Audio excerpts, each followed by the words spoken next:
Today on This Week Health. One of the biggest challenges that clinical informaticists uniquely have to face is bridging the technology languages with clinicians and aligning some of their incentives and desires to help the patients. I think that is probably one of the hardest things because everyone is trying to help the patient. And we just need to start speaking the same language and start seeing where there are more opportunities for us to team up as opposed to saying things are imperfect and finger pointing.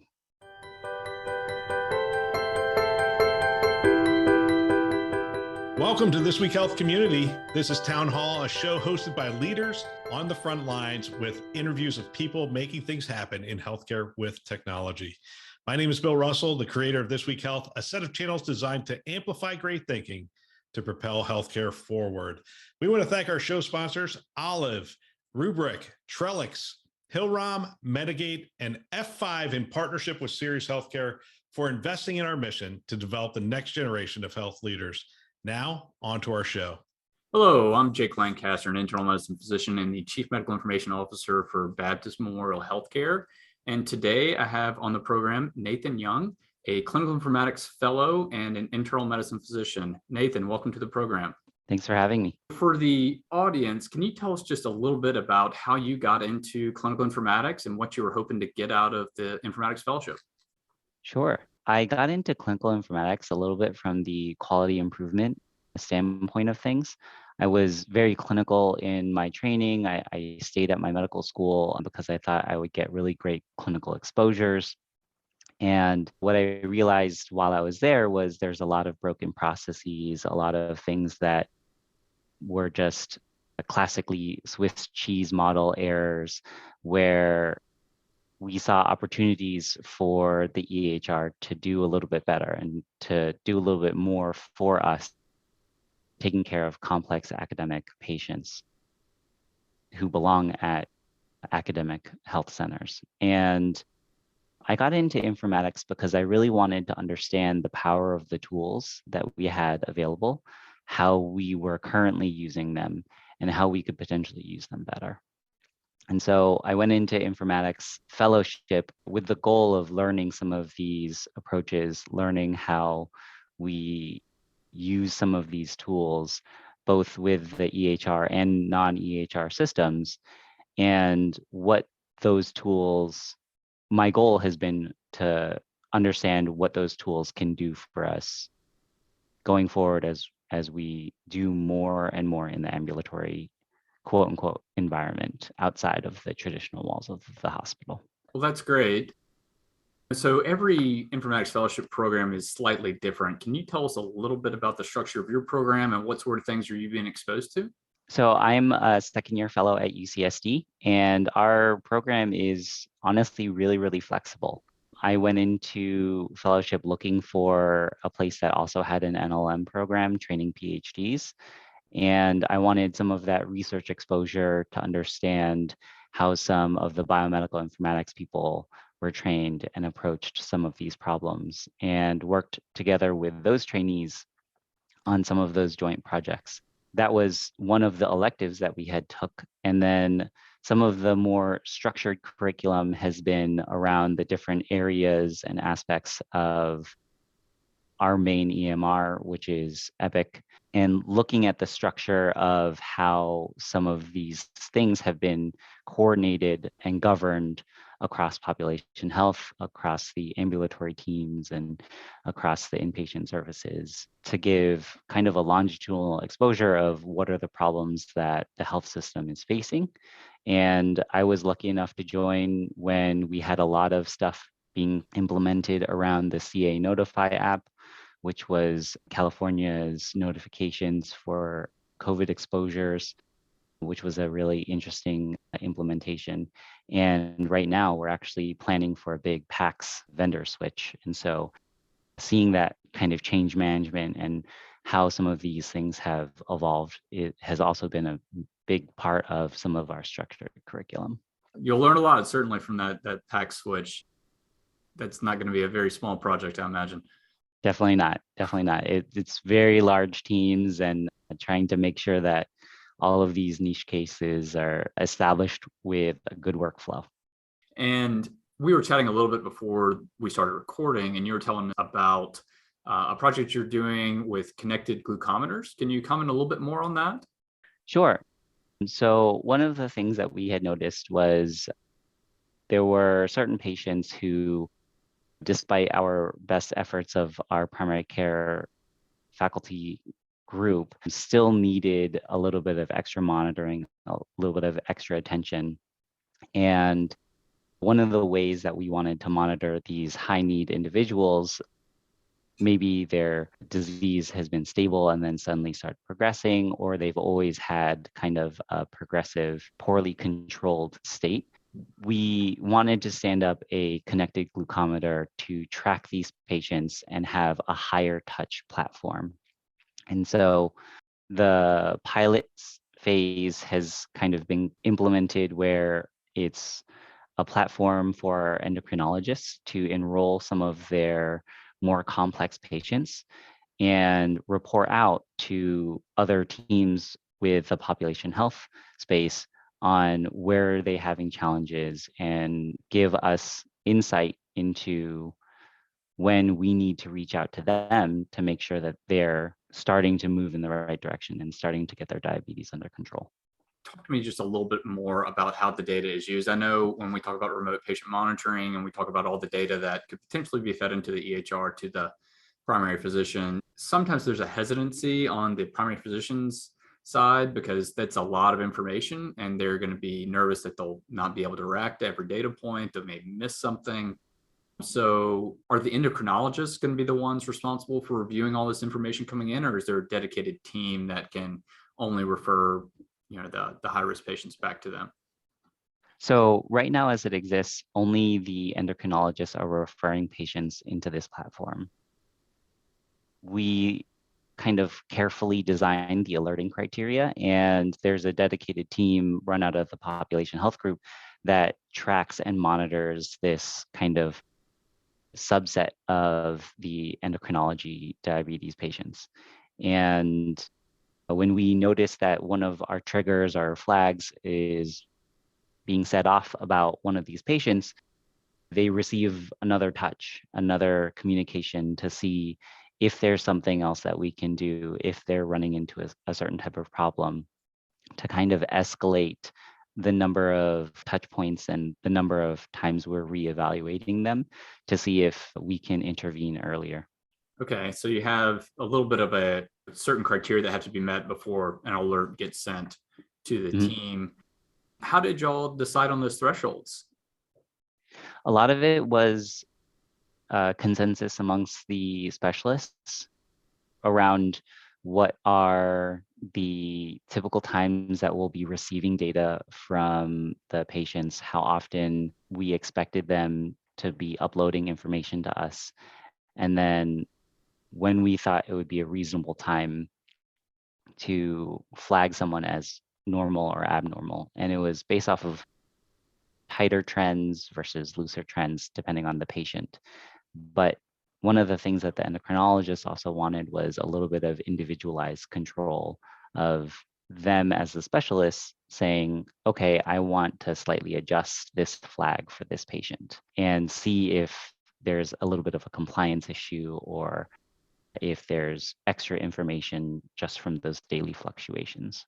How does this all flow back into the EHR? Is it two separate modules and you just have to go into both, or did y'all integrate it in any way? So there was an integration, and that part is where it gets a little bit more challenging to discuss the details of. The way that the workflow happens is the patient is given some sort of connected glucometer, or their existing glucometer is given an adapter to allow it to upload more frequently just when they're at home. That information gets stored through the vendor's platform, and the vendor's platform is able to print off some of the reports that actually we set the alerting criteria on the vendor's platform. simultaneously, that information also flows into Epic, so we can pull it into our notes and pull it into our ability to review for some of the patients. And it also gives the population health team doing the outreach a way to demonstrate in the EHR how some of this information is displayed and what they had seen that triggered the outreach in the first place. So talk to me a little bit about how you visualize that data within Epic and how it gets pulled in with the notes. I assume you're not just having a long list of glucose measurements and date and timestamps, because that would be a long list if you're recording this for weeks or months. So how do you, I guess, simplify that or summarize it so that, you know, the physician taking care of the patient can see at a glance quickly what the status of that patient was over the period of time? So some of it was built into the actual flow sheets, but we had aggregated and kind of meaned some of this information at different time periods. And so when the population health team goes in and does an extra outreach, they're going to pull in a little bit of this data that they had seen that the flag went off for around either the standard criteria or the customized criteria by the endocrinologist, and said, this is when the patient broke the flag. We gathered extra data on what was going on. And then those things are also tracked and reviewed. That way, some of it is the population health team aggregating and putting context around it, and then documenting it for the physicians to review later. Because it's a pretty small population, unfortunately, that has this extra attention. Okay, so yeah, I guess patient enrollment may be a challenge getting patients to agree to do this, or why the small population? Primarily because we wanted to make sure that we understood all the workflows, and we wanted to understand the different ways that the patients were going to engage with us and the different ways that we wanted to perform outreach. And so doing the smaller group that we were enrolling helped keep this flexible and adaptable to see what those endocrinology patients needed. There is ongoing plans to bring it out to the primary care groups, but that's still something that we haven't quite determined. Okay, and then so I understand this is probably in the early days of this project, but what are the things you're hoping to track? What sort of outcomes are you looking for to, I guess, prove the worth of the program going forward? When this was originally proposed was actually, a little bit before my time joining UCSD, and some of the worth of the program is to really identify the people who would need a little bit of more direct fine tuning of the troubles that they're having, either utilizing different types of medications, just getting the data in the first place, sometimes addressing low health literacy through the extra touch points. And obviously, we're hoping that the patients who are enrolled in this program who receive these extra touch points are educated in a way where they can get their diabetes under control, get their medication regimen a little bit more aligned with what works with their lifestyle, and then we can disenroll them in that high touch platform, and they can maintain that.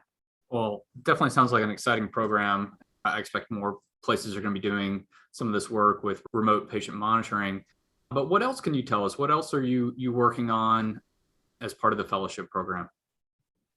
So one of the other things that I've been working on during the fellowship is the recently announced Center for Health Innovation. And it's a relatively new center here at UCSD, where we are looking at how AI models and different types of machine learning algorithms can be operationalized and observed in the prospective sense. And so the center is really looking for how we can make more of the larger UCSD population available for these models to learn and to predict, and how the performance of these models can be studied for future use.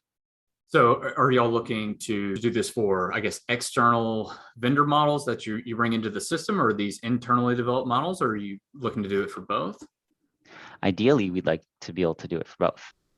Right now, we're focused on internal models, and there are some vendor developed models that are in flight, and that's a little bit separate from our platform. Our platform really wants to look at some of the really interesting research that's going on our campus and how we can get larger populations involved in that and work through the data pipelines that need to exist in order for these models to have a good prospective use.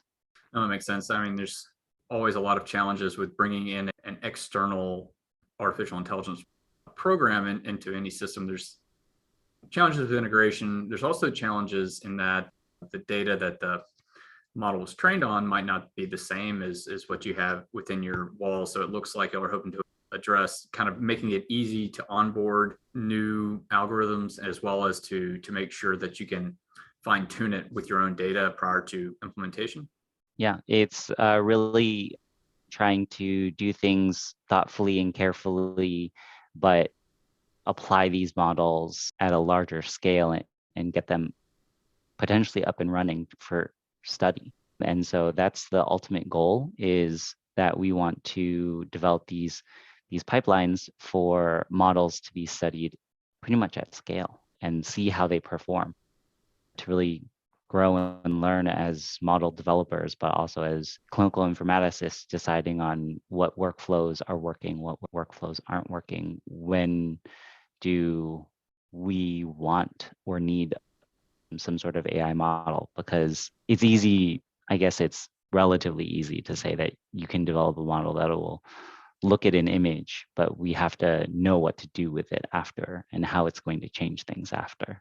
I kind of play in the implementation of these models.